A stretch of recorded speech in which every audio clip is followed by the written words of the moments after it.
ila. Kaka pona ulanda. Babisite ya kaka moko. Elengi kano, elengi kitoko. Bomoko ya mboka. Bomoko ya mboka. Babi bomoko mboka ndi muteka ndi moki. Bana matadi, bana bandundu Équateur. Pobulanta ka bomoko ya mboka. Ila.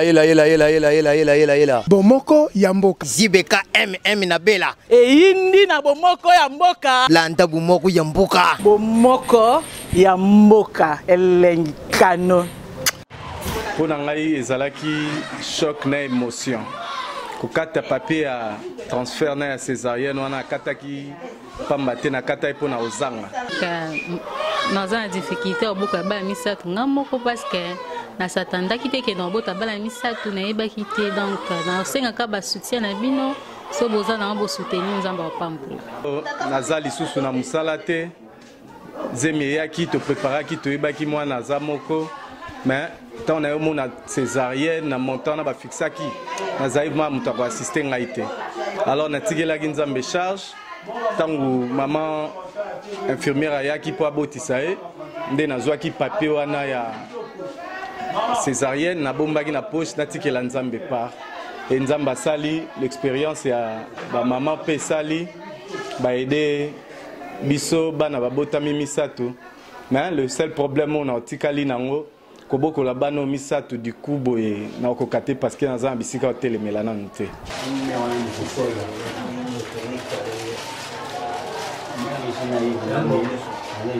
Totini échographie balobi bana bazami balé moko aza na makolo moko akatisi libumu na transversal. L'air maman na yena résultat ba échographe ba proposer ba sale césarienne. Moment nyoso oyo bokobenga biso, nous sommes disponibles, nous allons vous recevoir facilement. Par rapport na présentation na ye apesa ki mutute mais apesa ki masoko. Abimi na masoko. Mwana liboso abimi na masoko. 1 heure plus tard mwana yami bale abimi pe na masoko. Ngana Monica kalibumeza ya kovima. Na yebisi mama ke okobota bana misat. Alobi te ba yebisa kinga bana mi bale misat na lobi bana baza misat. Salut nos amis téléspectateurs de 3W Bomokamboka 3W.bomokamboka.com, la meilleure chaîne de la diaspora, comme j'ai l'habitude de vous annoncer, meilleure chaîne de la diaspora, vraiment. Na zoko pesa rabino babilo ka kitoko lokola yemoko encadré na biso mon boss c'est Patrick Momo depuis Suède et Sarabiso vraiment événement munene salami na Kinshasa lelo babengi biso bomoko mboka omeni babengi bango te yi pour ba contraper bango te babengi biso vraiment maman auti ko bota lelo a triplé bana misatu yango événement les événements ko encourager et puis événement moko ko appuyer puis ko chambongo yango tout à to kota à l'hôpital oyo bino moko boko mona boko découvrir makambo ezali awa maman aboti bana misatu eza montage comme l'habitude bolobaka que to monter to selba montage to kota biso mona kati vraiment boko découvrir maman na bana misatu papier photo kota na kati poto sola rapena na maman yemo ke père double la nanga to kota na sola plan ninga na solo laka na expliquer batendo bande ko poto ke non ah maman vraiment événement ça la bien makasi aboti bana misato vraiment sans plus tarder na ko passer déjà micro na ngai bomo na bino moko événement ndenge leki papa mo ko expliquer puis maman ba femme sage bande ko tout ba boti ça qui ba ko expliquer ndenge ni événement elekaki maman botaki ndenge nini ba difficulté ni ba kotaki na et puis makamni a pas si bazomona pendant bazo boti puis ba musu ba lobby ah vraiment ça première électricité bango baloba munoko na bango pour soki biso to lobby boloba ke non biso to lobaka to bi na place na bango donc tout le monde dans interview on se retrouve tout juste après. Mbote maman mbote yebisa expliquer biso na nous poto kuti événement munene awa na hôpital na biso boboti bana misatu na mbala moko souvent hôpital monsieur salamara mi balé babimi moko akei mais to moni bino bo réussir quand même 3 nyos to babimi na ebité bo sala ki ndenge ni miracle ngo leka na ndenge nini expliquer ba bande ko diaspora o bazolanda yo ba comprendre ndenge nini makambo leka ki événement vraiment. Merci maman o ala na kilo awa bana zeme bandaki si mokolo aye ko bota mais avant bota mokolo wana totina ki ene échographie poto banomona zemi monene molai ya zemi ezalaki 43 totini na échographie balobi bana baza mibale moko aza na makolo moko akatisi libongo na transversal. Leur maman na ye na résultat ba échographe ba proposer ba sale césarienne. Biso ngai nazalaki te na moi leur pasi wana elekaki. Mais na ye garde. Leur na ye na garde. Mama abomaki papier na ye wana échographie alakisaki nga te. Mais namonaki ka échographie akala salaki elakisaki bana mibale. Na bani kolandela mama wana si tozalaki ba infirmier ba coucheuse mibale moko ye wana kuna sage-femme ya campus azana stage na ngai l'air to landeli ye na butu wana toye komona ke totieye toye komona ke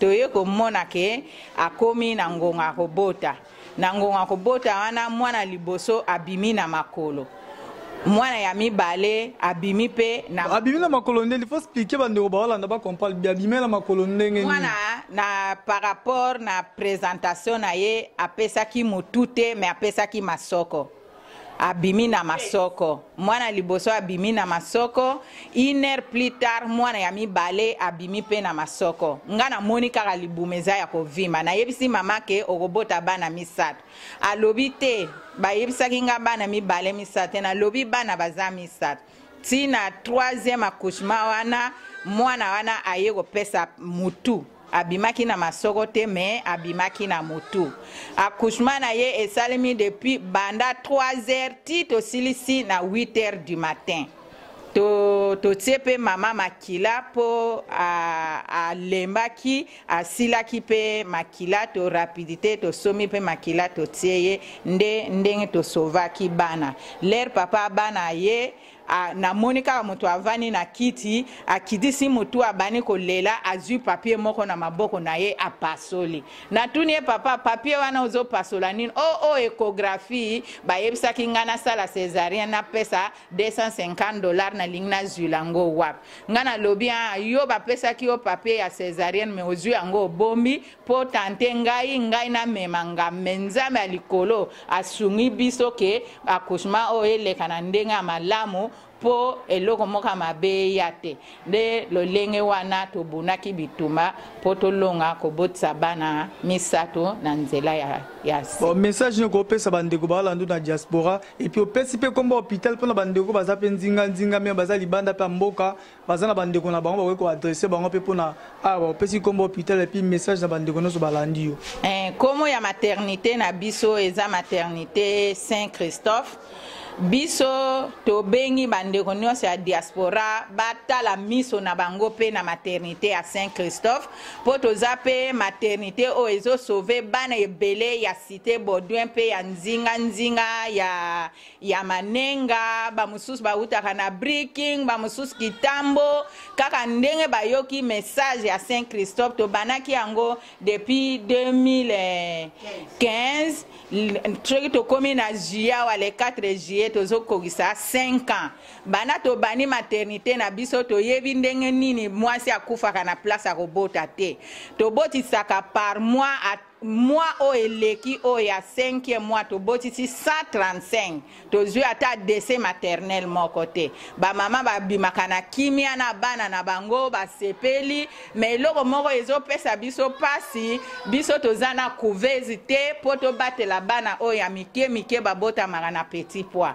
omoni mwana soka bota mi na se ya 2 kg 500 to transfera kaka yango to sengi bandeko ya diaspora basunga pe maternité à Saint-Christophe batindela biso ba couveuse po esunga biso ko boma bana o bazobotama na poids ya muke a part wana lumière pe ya malamu ezate tozo souffrir makasi pona makam ya lumière l'air mosu tozo botsaka na torse bo sunga biso pe poto zala na courant ya bien soki courant ekei groupe ya malamu oyo ekoki koalimante maternité ya maternité nyonso ekozala malamu mingi nkolo na likolo mpe akopambola bino soki bino mpe bosungi biso. Merci bandeko ya diaspora balandi topusanaka yaka tosolaka mpe kote oyo mama mwa lilobe kozala par rapport à événement eleki na hôpital lelo nde toyotala bino vraiment nayebi te message ravi ya événement oyo vraiment jour toyaki na ntongo toyei kokuta ndeko na biso mama Ralo asali accouchement wana tozaki vraiment na esengo mpe tokumisaki nzambe mpo toyebi koréussir na mama na bana bango nyonso baza na bomoi. Alors mpona barecommandation oyo asali eza kaka système botala ndenge nini bokoki kosala par rapport ya journée ya lelo ndenge boye koenregistre biso kati na esika oyo tokosenga na basi oyo baza na problème ya accouchement baya accouchement pa na biso eza mpe na baprix moko eza raisonnable tozo exagéré te.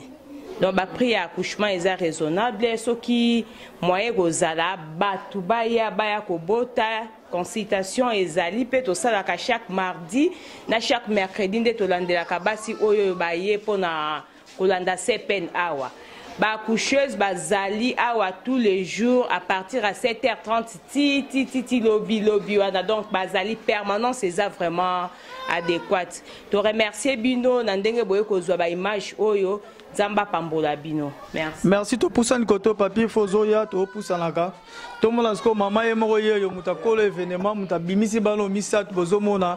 Et puis ndenge bozotala rapé boye bozala rapé maboko pete biso lo bana biso. So moni ka mbongo boa na babwa tala place au boa mbongo yango bana misat événement sala bi mama. Yo sali événement boti bana misat bande kwa diaspora ba Holanda yo.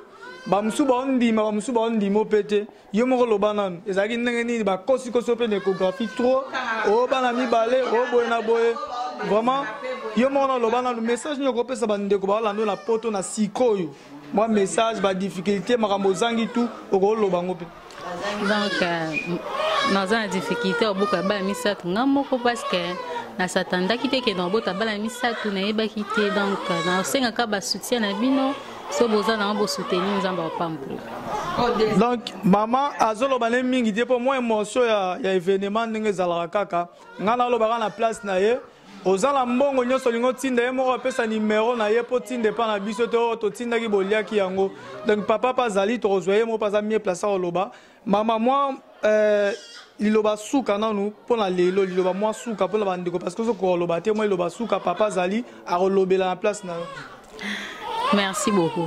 Merci pour l'assistance. Merci. Merci vraiment de la papa, to pousse un peu la papa, to utaki pas honorable, tout le monde a yende mutu to kutaki ma solo événement autre komi awa honorable Laurent Batumo na père solo là, na pousse na pesa papa malobato solana papa na pesi ombote ko l'événement marambeleka ki ndenge nini et puis balobi ke non au passo la ki papier po banga ki non ba 4 lo na 250 balles ndenge zala kaka. Et les gars, on peut comme bon. Bon, merci papa. Pour nangai ezalaki choc na émotion. Kokata papier à transfert na césarienne wana kataki pambate na kata pour na ozanga. Pour nangonga o nazali susu na musala te. Zemi yaki to préparaki to ebaki mwana zamoko. Mais tant na yo mona césarienne na montant na ba fixaki. Nazali ma mutako assister ngaite.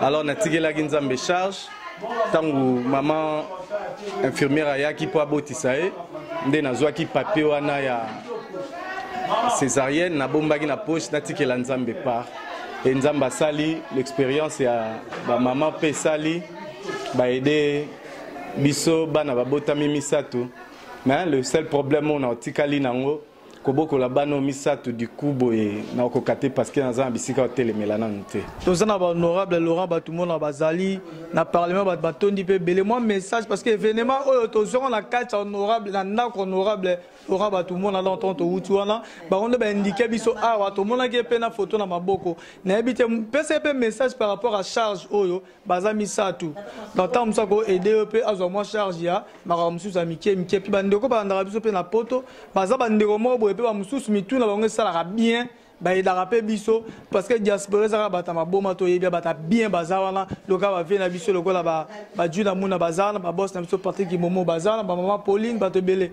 Moi message na bande kwa diaspora. Bon, bande kwa diaspora en tout cas o nazana ngo ya koloba. Soki bopesinga mbisi na kolia mokolo moko. Mais so bolakisinga koloba eza bonheur pona bano tibako mape ba femme un jour ya valeur na moka oyo. Lobi pe bako koma pe ba première dame lokola ba maman Denise, ba maman Amida, ba maman Janine. Soki botie singa maboko et que un jour baza na valeur pour la nation et cause servir pour intérêt à la nation. Moi message nazana ngo oya zana mo eloko a hésité te abenga numéro na ngai pour ça numéro numéro na ngai ezali 081 96 66 034.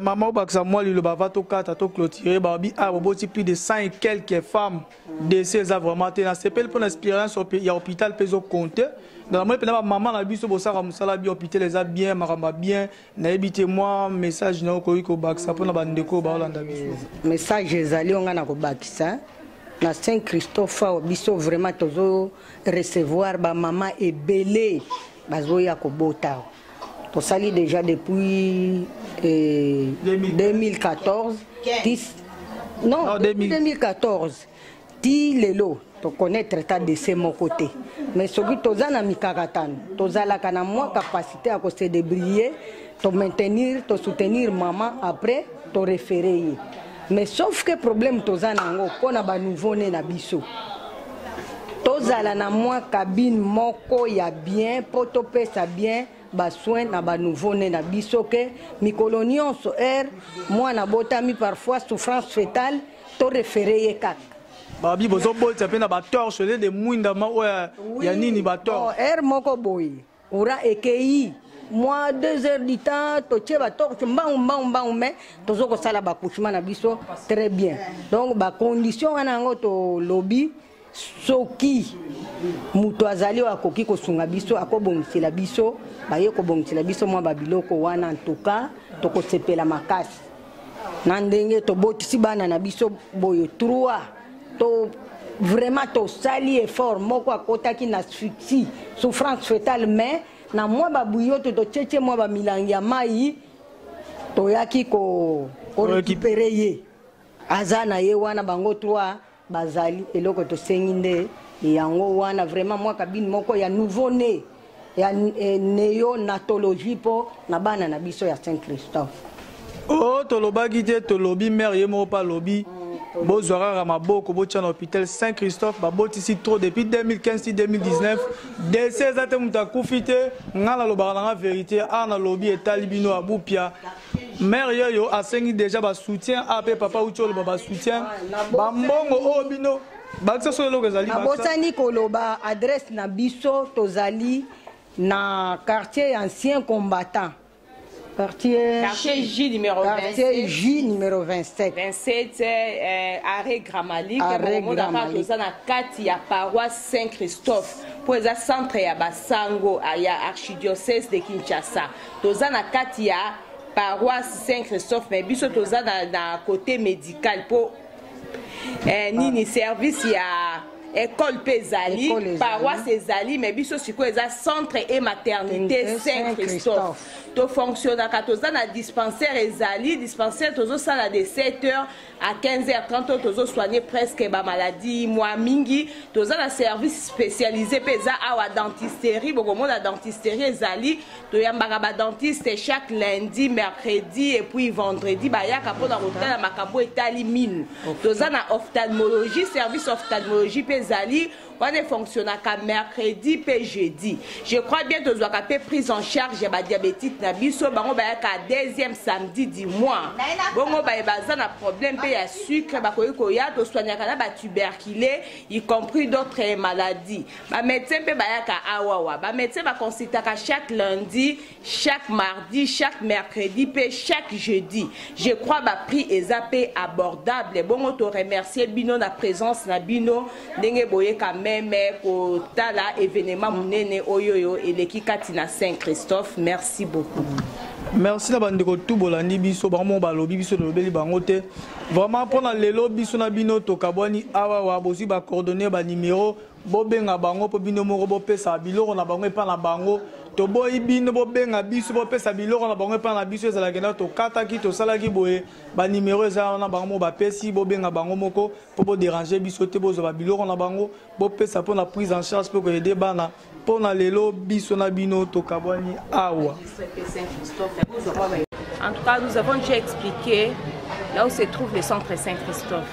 Si vous avez besoin de nous ou bien de nous contacter, nous allons vous donner juste les numéros du centre 090 70 76 737. Soit vous prenez 089 68 95 049.